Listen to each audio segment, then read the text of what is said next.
All right, YouTube, what is going on? It is Zaya here from Zaya&TheSteelers back with another video. And in today's video, I just wanted to take some time out to talk about the Steelers, man, because it is officially the offseason for all 32 teams. And although our season ended a bit early, it has not been without stories. It has not been without drama. We got a new offensive coordinator. There's been talks about what we're going to do at the quarterback position. There's been talks about who we're going to sign in free agency. And there's been talks about the draft. So I kind of wanted to just update you guys on what's going on with the Steelers. And today, pretty big day today because I woke up, I went on the X.com, aka Twitter, and you guys already know, you guys can tell by the title and thumbnail of this video. The main story that we got to talk about is the potential Justin Fields trade, because although I have mentioned it before and although I have alluded to it, and maybe it's out of the realm of possibilities given how the Steelers operate, Vegas says otherwise, man. Vegas is saying otherwise, so we will get to that in 1 second. But before we fully get into the video, if you guys are Steelers fans or you enjoy NFL content in general, be sure to hit that subscribe button. I'm very close to 500 subscribers. Thank you guys all. I really appreciate it. And let's keep growing, man. So I had this tweet up right here from Portersburg. The 2024 season starts now. Live on the fly. Here's an alarm clock going off right in the video. Unbelievable, man. 2024 season starts now, and ladies and gentlemen, it got off with a bang because the Steelers have released Mitchell Trubisky. Now, I don't want to exactly clap it up. I don't want to exactly hype it up. However, it is finally time for me to get these takes off. I've had these takes before, and we got into a civil war over Kenny Pickett and Mason Rudolph for the last 4 weeks of the season. There's been civil war about Kenny Pickett low-key the whole season, and Mitchell Trubisky was one of the people were clamoring for. But this guy cost us 2 seasons, man. This guy threw games against Baltimore, and he threw games this season against New England, the Browns. Actually, no, I don't think he played the Browns, but you know what I'm saying. New England, he played bad. There was another bad Arizona. He played bad, and these were pivotal points in the season. He didn't just come in week 1, lose, it's whatever. He lost on a streak. He lost, right in wild card contention. He lost us our season. We were 7-3 at one point. Now it's not all on Mitch, of course, but I'm just saying, the clamoring about how bad Kenny Pickett was and Mitchell Trubisky literally cost us 2 years was pretty tough. And there was a large majority of people who was, Team Mitch, whatever. And just an unfortunate signing overall. At the time was a head scratcher. At the time was weird because he had kind of flamed out in Chicago. He goes to Buffalo, sits the bench for a little bit. And, fuck it, man. QB1. QB1, that's what Kevin Colbert said. QB1. Of course, we draft Kenny Pickett that same year. Mitch is the listed starter. And at this current juncture, was Mitch ever better than Mason ever in life? I don't know. But we found ourselves in the hole. We found ourselves playing Mitch. We found ourselves paying Mitch. And now we finally get that cap off of our roster. We finally get, the opportunity to have an open QB room, because as of right now, the only quarterback on the team is Kenny Pickett. Now, Mason Rudolph, I almost said Mason Rudolph. I believe this move is probably, made to keep Mason if he wants to stay. Now, I don't think Mason personally wants to stay. I don't know. I don't know Mason. I feel like the aspects of it, I feel like a team is going to give him, a different team is going to give him an offer. And I believe if a different team gave him an offer going into this season, he would have left already. Now he has some good games under his belt. Now he has some clout, Money Mason, Mitchell, or not Mitchell Magic. What was it? Christmas Eve Mason. He has that under his belt now. So I think he'll get a deal from somewhere else. But if not, I think we have created a little bit of cap in order to pursue retaining him. Now, not only was Mitchell Trubisky the person released, he wasn't the only guy released. We got rid of Mitchell Trubisky, Chukwuma Okorafor, and Presley Harvin. Shout out to Mark Abale for this one. Shout out to Mike Garfalo for this one. So yes, we got rid of Mitch, we got rid of Chukwuma, and we got rid of Harvin. Skipping over Chukwuma, Presley Harvin, man. Boy, it was some tough punts out there, man. It really was tough punts. Obviously there was like a situation that happened between him and his father. I don't want to say between him and his father, but there was some stuff that happened, and we didn't want to go too hard, and we don't want to have that factor in. But just at the end of the day, it was not going well, and we got to get a new punter. We have to get a new punter, and that's what we're going to do. We are going to be looking in a new direction now. As far as the actual, guy we're going to get, are we going to draft another punter? Are we going to sign a punter in free agency? I'm not sure. Given the fact we drafted Presley Harvin, maybe it's spooky that, maybe we go out and draft a punter again. That is kind of spooky. I get it. But there is a player in Torrey Taylor who is on the Iowa. I think he's a pretty good punter. As far as like free agent punters, I really don't know at this current juncture. But I will say, just objectively, Presley Harvin was punting so bad that it was like noticeable. You know, it was like, man, like we need a new punter. If you guys watched the Super Bowl, that was a punt battle. And shout out to Kansas City and San Francisco both. They both were fucking, their punters were all-stars, all-pro punters right there. I actually forgot a team wasn't supposed to start, on the 50. That was something I forgot until I seen, Kansas City and the 49ers doing it. I really wish we could have like did the fake punts and stuff. I really wish we got to utilize that more. But given, just how we were context wise as a team, the offense was never there. It was never the right time for the fake punt. Maybe if like we went on runs and maybe if we got deep in playoff games and, one time only, one night only, Presley Harvin go out there and sling it. Maybe that could have happened, but unfortunately it just never got to that point. So like I said, Presley Harvin, good luck. Mitchell Trubisky, good luck, brother. But I'm not gonna lie, I'm like mad at Mitchell Trubisky, low key. Like I'm actually mad at the signing of it all. And he got a bunch of money to be mid for the Steelers. So haha, who's really winning? I'm in Chukuma Okorafor. This is a weird situation because at the time it was like he's an all right tackle. He's okay. We re-signed him, which was cool, and we had Dan Moore on the left side, right? We had Dan Moore on the left side, and with the addition of Broderick Jones, we bring him in, and something, something, something. I don't know what happened, but Chukuma got benched. Chukuma did get benched, and Broderick was moved to the right side as Dan Moore takes the left side. And honestly, tackle for tackle, Dan Moore versus Chukuma Okorafor. To me, it felt like Dan Moore was the one who'd given up the more kind of plays or whatever, but Dan Moore also has a game locking up the defensive player of the year in Myles Garrett, and Dan Moore locks him up every time they play. Ain't that a bitch? But yeah, I just think overall, like I think Dan Moore definitely had more of the Dan Moore had more. I think he had, I guess the worst play, but I think Chakuma just in the locker room with the coaches or something. I think something happened, and we had to get rid of him. We had to get rid of him. We saved 13 million in cap, getting rid of these guys doing these moves. And there are, as you can see, I've had this tweet playing low key. I just realized that Goldberg down here now do Mason Cole and Allen Robinson. Low key, I do expect Allen Robinson to be released or at least restructured in some kind of way. Mason Cole, if we get our first round center, if we get a center in the draft in the first 3 rounds, yeah, I could see him going. But I could also see us maybe keeping him low key just because the Steelers. Not to say that we should keep him. Not to say we can't use an improvement in that position because we definitely can. But just maybe not. Maybe we don't get a center early. Maybe we don't get a free agent center, and Mason Cole gets to hang around for a little bit because we are the Steelers, and it is a Game of Thrones type organization. We'll just keep you. You're part of the family, bro. Mason Cole, hell yeah. But 13 million in cap space. What are we going to use that cap space for? There has been many rumors of free agents. They actually, what's funny? The position of free agency acquisitions that I've seen a bunch are corner. And there's there's a bunch of names, but the kind of just off the top of my head, like Jalen Johnson from the Bears, I've seen he's probably going to go for a higher price tag, but I've seen him. I've seen Ladarius Sneed from the Chiefs. He's going to be a free agent. Maybe we kind of look at him. There's also maybe I can't think off the top of my head right now, but I want to say a corner from New England maybe is available, or some kind of low key veteran corner that I think is available. Maybe we'll use this cap space on one of them, and then we can save in the draft. Obviously we have Corey Trice, but outside of him and Joey Porter Jr., the corner position on the Steelers is a bit sus. Eric Rowe is a safety, so maybe he's something, but we just at this current juncture we don't know. Same thing with Darius Rush. I believe Darius Rush played pretty good to end the season, but it's just something that still is up in the air, something that still is a question mark. And to me, I think corner is something we could definitely improve on if we can get someone next to Joey Porter Jr.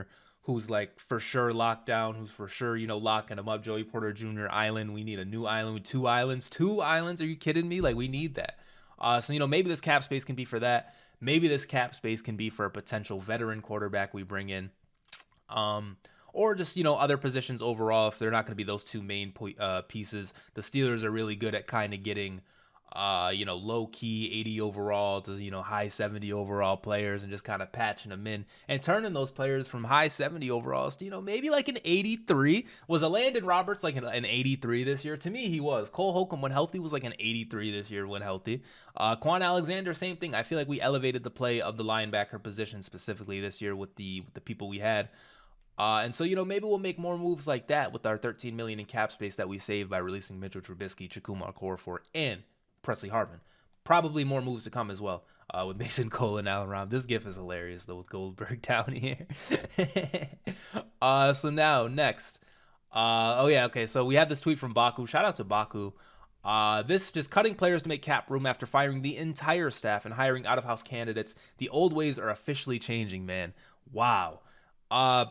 It's low key, man. I don't want to fall for it again. I feel like this offseason going into this season, I was definitely like, yeah, Steelers, like, we're changing, it's changing. And I don't know why, because we still had Matt, we still had, all these I guess similar pieces.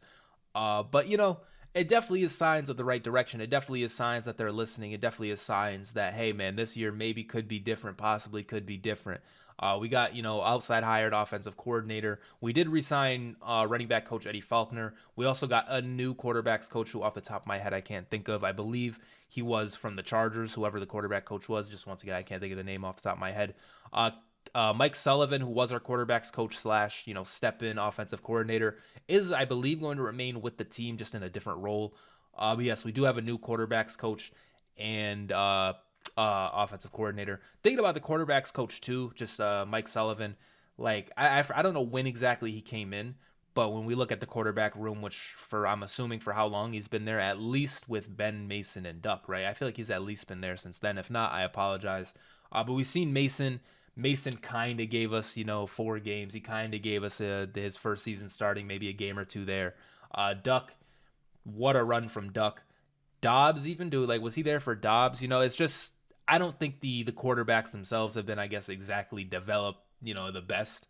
We haven't had the best, players to put out there. We look at Kenny Pickett, who, maybe stinks. Mitchell Trubisky, who, maybe stinks. So I think that was a needed change as well. The offensive coordinator, getting Arthur Smith. I know a lot of people aren't in on Arthur Smith. I know a lot of people are like looking at that Falcons tape, looking at all the memes, and it's like, ha ha, the Steelers L. But I don't know. To me, the Arthur Smith move made kind of sense. With the offense he's able to run in Tennessee, they had success running the ball. We clearly have had success running the ball, and we want to continue having success running the ball. We want to be a 12 personnel team, all this stuff. I feel like Arthur Smith is a perfect guy for that. And instead of like elevating fucking Waterboy to offensive coordinator, where actually went out and got somebody who was a head coach in this league. Literally last year, he was a head coach. He was a pretty good offensive coordinator. We go to Tennessee to get him. We go to Atlanta to get him. So that to me, shows signs of change. Shout out to Patrick Beverly on the Minnesota Timberwolves down there. Low key, this people clown this, and this is completely different. This is a basketball talk, guys. But shout out to Zaya&TheSteelers. How are we? 14 minutes into this video, you guys care. Big trust. This is like a basketball video, and people meme this all the time of like them making the playoffs and how hype Patrick Beverly is. But then you see like the Lions, like whenever they make the playoffs, or the Browns, whenever they make the playoffs and don't win a game, but have 3 fucking award winners. Whenever something like that happens, like everyone's like, yeah, go, go, go. But when Patrick Beverly takes Minnesota to the playoffs, is crazy. But whenever Patrick Beverly is on the Minnesota Timberwolves and they go to the playoffs and he's like emotional about making it, people meme him, man. Stop memeing the players for caring. How about that? Stop asking the players to care and then memeing them for caring, man. But shout out to Patrick Beverly for that video. Shout out to Baku for this tweet. Definitely, maybe things are changing, bro. Just maybe. Next up, okay, I did want to mention this because obviously we are coming off the Super Bowl, and the Steelers fans and living in the past, bro. I just gotta love it. So these people have won repeat Super Bowls, right? And if you look, there's only one team that's on here twice. There's only one team who's repeated twice. We talked about New England tying us in Super Bowls. The 49ers were pretty close. But still, we have these records. We're the only team to do this twice in a row. So shout out to us. 6 rings, big 6 rings. The Kansas City Chiefs, they finally do it. I won't lie to you guys. Reading Roman numerals is tough. Live in the moment, on the fly. I'm debating on whether I even want to try to say what numbers these are. But the Kansas City Chiefs, they went back-to-back for the first time in a while. The Super Bowls, these New England ones, these were early 2000s. So it's early 2000s and now 2024, 2023, 2024 for Kansas City. So that's good. Shout out to them. I want to say these are like 80s, right? These are like the 80s, these Super Bowls, 70s maybe. I mean, I don't know. But shout out to the Steelers. We're the only team to do this twice. We're the best team, best franchise, most traveled. We have an away game and it's a home game. The standard is the standard. Wait, you know what, too? I almost forgot to mention this. I don't know if you guys know this either, but Mike Tomlin has never had a losing season. And so we can expect to be the first team to have 3 different repeat Super Bowls on here soon. Coming soon. Got to start with one. You have to win 1 Super Bowl to win 2 in a row. And so I believe we're going to start it out this year with winning the 1, and then we will win 2 in a row. And then it's like, boom, the Steelers are on here 3 different times. And the Steelers logo on this graphic will look like these things on the Steelers logo. Just one up here, one down here, one down, maybe. A man can dream, man. But next, now it's time to get to the actual topic of the video about, 17 minutes in. Because I have talked about this a bunch already. But today it does seem, more real. Today it does seem like a real possibility. Here is a mock trade for it. I maybe should have moved this a little bit over. I wanted to show this off first. So, DraftKings, they put out bets, right? They have bets about, the odds of where Justin Fields will end up going. And this is the actual DraftKings account. I point this out for a reason. This is the actual DraftKings account right here. And they have odds about where Justin Fields will be next season. And this was posted on February 6th, which is now, I believe, about a week ago. It's about a week ago, right? And so we were down here plus 1,600. The Bears were plus 100, right? Something. There's been reports from like Schefter. There's been reports from, all the football people. And not concrete, not like the Steelers are going to make this call, but low-key kind of are saying that. But they're just kind of alluding to changes that we are going to make in the quarterback department. And they keep bringing up Justin Fields, man. They keep bringing up Justin Fields. And for whatever reason, whether it's Adam Schefter has the pull, whether it's NFL analyst has the pull, whether it's, something, the Pittsburgh Steelers have now catapulted to minus 125 to trade for Justin Fields, or to have Justin Fields on the roster, taking his first snap of the 2024-25 NFL regular season. Now, I can't confirm if this screenshot is true. Shout out to Pickens to Pickett's season. This was just the one I picked, but I have seen more of these, like Steelers minus 125.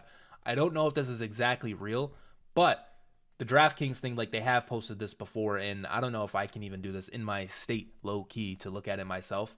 But now you can see that the odds have shot up. We have even better odds to have Justin Fields than the Bears. And this is somewhat, like, me showing you guys this is somewhat backed by, like, lots of discussions by checkmark football people about, maybe the Steelers are going to make this move, man. And now I bring you back to this trade, potential Justin Fields trade, our 2nd round pick this year and a 5th next year. To me, I don't think this is the craziest trade. Giving up a 2nd is tough. It really, it's a high draft pick, but there could be a lot of reward. And if we are going to take a quarterback in the 2nd round, to me, you might as well take the chance on Justin Fields. So there's going to be some people mad at this, and then there's also going to be some people happy at this. The people who are going to be mad at this, like, they're either, they're super love Kenny Pickett, right? Or they're going to be mad at it because, like, Justin Fields just stinks and he sucks and, like, deserves nothing and can't even trade for him, and we might as well go get Ryan Tannehill, right? Like, that's the argument, is we might as well go get Ryan Tannehill, Kirk Cousins, Russell Wilson. Russell Wilson I don't want to name in this kind of thing, or Kirk, I guess. But they would rather us get, like, a veteran Mitchell Trubisky quarterback again than to get Justin Fields and just, see. I will say a 2nd round pick, once again, tying it all back. A 2nd round pick is pretty high. That is significant assets to give up for, a player, especially a player. And, he's a quarterback, so I guess it's kind of market value. But it's not like he's just been out here winning games every day. Been in the playoffs, winning playoff games. Like, it hasn't been that. His throwing ability, for example, his throwing ability specifically hasn't been the greatest either. But I still think that there is a real chance that we can develop this guy. I really think that there is a real chance that if we do trade for him, it could work out. Mike Tomlin is also a fan of him. Now, there are people who aren't fans of Mike Tomlin, so take that for what it's worth. But Mike Tomlin is a fan of him, and the more, because guys, we've been talking about this for all year now. Like, the more it gets brought up, the more it's like, I'm feeling it, man. I really am feeling it. Giving up a 2nd, I do want to iterate. Giving up a 2nd is tough. It definitely is tough because, maybe at that pick we get, let's say we draft center in the first round, or let's say we draft tackle in the first round. We could potentially get our center in that, like Zach Frazier or Cedric Van Pran. We could potentially get, maybe a corner that falls. We could potentially get a player that falls. So, maybe, man. Just at this current juncture, too, I would like to see Kenny Pickett play still. I still would like to see Kenny Pickett play. If we give up assets to get Justin Fields, though, if we give up a set. Like, what's worse, drafting Kenny Pickett with a first or giving up a second for Justin Fields and then having Kenny Pickett beat him out? Like that to me, we put ourselves in quite a curious position. And if we do this, then it's politics again. It's politics all over again, and Justin Fields has to play because we gave up the assets for him. And Kenny Pickett has to be the backup because we gave up a first-round pick for him. We used our first-round pick on. Like, it just has to happen regardless of who's better, and that's, I feel like we found ourselves in that situation this year late in the season, as we talked about Mitch Trubisky for a little bit. It was politics. Like, maybe Mason was low-key better than Mitch in practice and stuff, and like they were just like, oh, we paid Mitch all this money, we have to play him, So that is something. But overall points is, if we get Justin Fields, I'll be excited. If we get Justin Fields, I will be excited. I'll admit it. I'll be excited. As far as how excited, as far as what we're going to do with Justin Fields and what this turns our team into, I can't currently say at this time. But I also don't think, I don't think it kills us. I don't think it dooms us. Like, I think we can somehow, some way find it in our hearts to, forget the second round pick, low-key. Somehow, because what happened? Devin Bush, we traded for Devin Bush, and there are people still upset about us moving and, still upset about, the extra second round pick we gave and, we could have had Luke Kuechly. Bro, I get it. Maybe. Hindsight is a bitch, but I think we could give up the second, and if Justin Fields is pretty good, it's yay. We can do it. And if he stinks, then oh well. I think we oh well. At this point, we've drafted so many players that haven't worked out. We've had this shitty offense for so long that it's time to take a risk. To me, it's time to take a risk. It's time to take a chance. And Kenny Pickett might be better than Justin Fields too. Keep that in mind. Kenny Pickett might be better, man. But anyways, I feel like I'm kind of rambling at this point.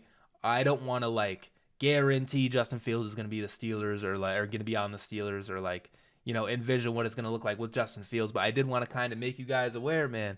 It's spooky out here. It could happen. It really could happen. So keep your alerts on Adam Schefter and everybody on the trade people. You can start the custom jersey making for Justin Fields. You can put the 1 on Fields. I don't believe 1 is retired for us if it is my bad, but I don't think it is. So you guys can start getting those custom jerseys ready because I'm sure if it does actually happen and the jersey is actually released, it's going to be a tough jersey to get because I'm not going to lie, that 1 Fields Steelers jersey is pretty sick. So I think that is going to do it for me. If you guys enjoyed this video, you enjoyed this talk, be sure to hit that subscribe button, hit that like button, ring the bell. Let me know down in the comments what you guys think about Justin Fields, what you guys think about the current moves the Steelers are making. Are we ready to win a Super Bowl? Will it be our time in 2024-25? Let me know. Anyways, this has been Zaya from Zaya and the Steelers, and I will see you in the next video. Peace out.